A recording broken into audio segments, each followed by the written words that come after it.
Hi, this is Dr. David Morris with Magnolia Medical Center. One common question we hear is, I've already had my thyroid removed, is there really anything that can be done?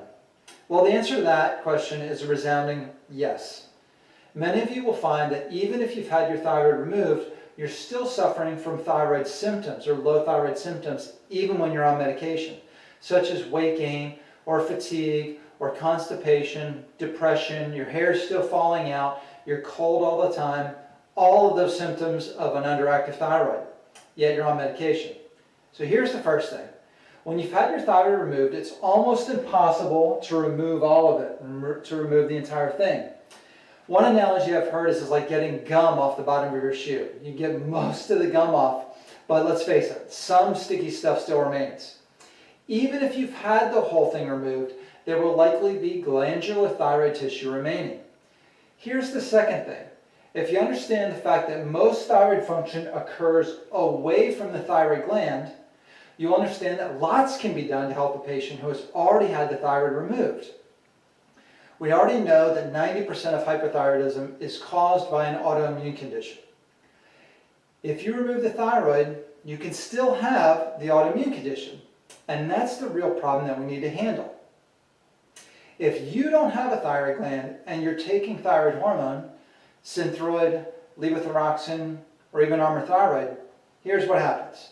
You take your medication, and the medication is largely T4, it's one form and an inactive form of thyroid hormone, that gets into your bloodstream and jumps onto a thyroid binding globulin.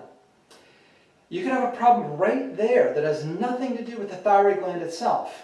If you're creating too many thyroid binding globulins, which is a special type of protein that carries things in your body, like a boat, and your thyroid hormone isn't able to get off of that binding globulin and into your cells, then it can't do what it's supposed to do. So you're taking the hormone, yet it's not effective to your cells. What can cause a condition like that is estrogen dominance, for one. Now that's a subject for its own video, so let's move on regarding that. You take your thyroid hormone and it gets into your bloodstream and jumps onto the thyroid binding globule.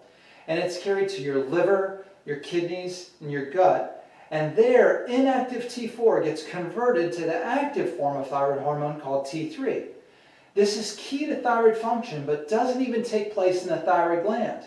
If your kidneys or your liver are not working efficiently, or if you have gut issues, and let's face it, who doesn't, that could impede the conversion of T4 to T3. Again, this has nothing to do with your thyroid gland, but everything to do with thyroid hormone function.